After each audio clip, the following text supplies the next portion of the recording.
Thank you very much for staying with us. And now to our weekly series on the triumph of the human spirit, Survivor.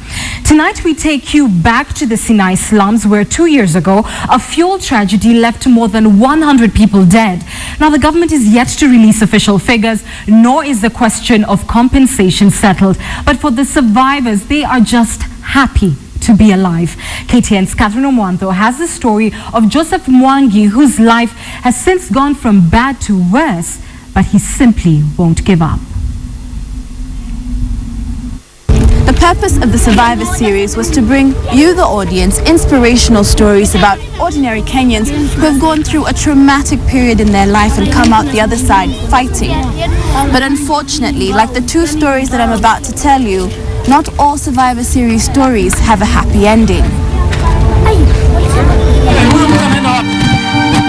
Monday, the 12th of September 2011, KTN received an alert that a fire had started in Sinai, an informal settlement in industrial area's Lunga Lunga Road. It was a time when slum fires were common, but reporters and cameramen on the ground did not expect to see this.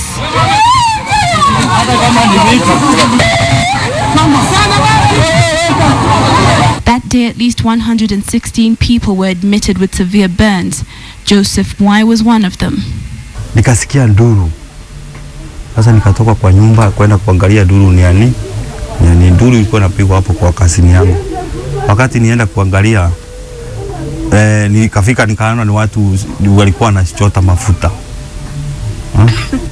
Sasa wakati niliona ni watu wanachota mafuta, mimi sikuwa nimeenda kuchota mafuta, nilikuwa nimesimama tu hivyo. Moto nikasikia puf kama kitu imelipuka. Ule jamaa nilikuwa nimeona hapo kwa hiyo mtaro, kaona amerushwa juu na karudi chini. Sasa pahali nimekuwa nimesimama, watu walikuwa wanachota mafuta wakikimbianga, mafuta ilikuwa imemwagika. Sasa mimi nimekanyanga mafuta na imeburst. Nikasikia kama shock ndio imenigonga kwa mkono.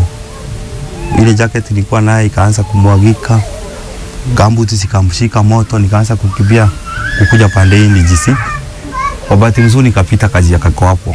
Nikapata blanketi nikajifunika. Mwangi was in hospital for 6 months. Treatment was slow. Mikono ilikuwa imechomeka vibaya. Juu hata ukiona na nyama ni za kuwekwa na miguu. Hata miguu za kuwekwa nyama.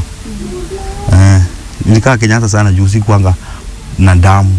Damu yangu ni O negative na inapatikana ni shinda. Sasa nilikuwa na watu wanakuja wanakosa damu.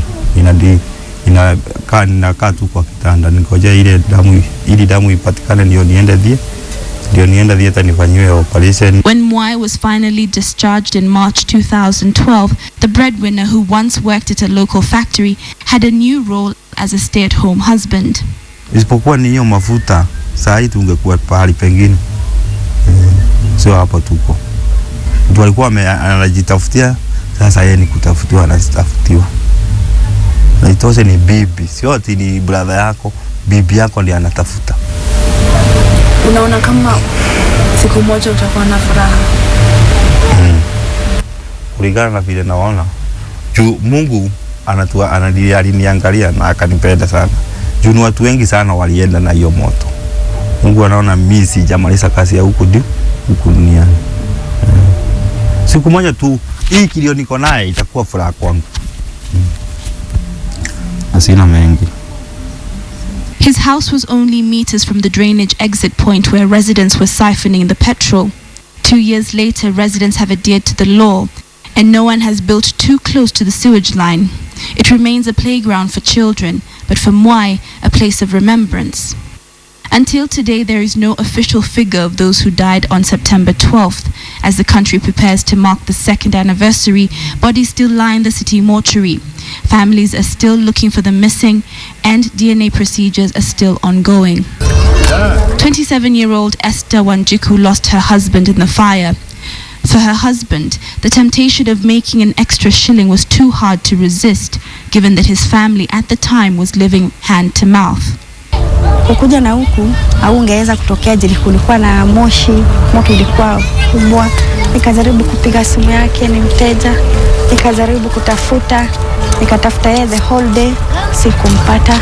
Nikaenda mpaka Kenyatta, sikumpata. Siku ya 3 ndio nilienda mochari, Nikajaribu kutafuta, sikuipata. Her husband was burnt beyond recognition. After DNA testing, his body was handed back to her and her family for burial. But she claims she was never given a death certificate by the county council. Kama ni kufuata mali yake, kama ni kwenda kwa benki kuangalia pesa, siwezi enda bila hiyo. Hiyo sasa ndio imekuwa tatizo kubwa. We asked the two who is to blame for the 2011 fire tragedy. Kenya pipeline. Juu hizo drainage haifai kumwaga mafuta.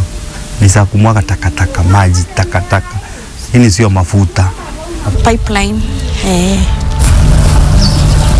Residents tell us that after the incident, the county council attempted to cover the open sewer line to avert another tragedy.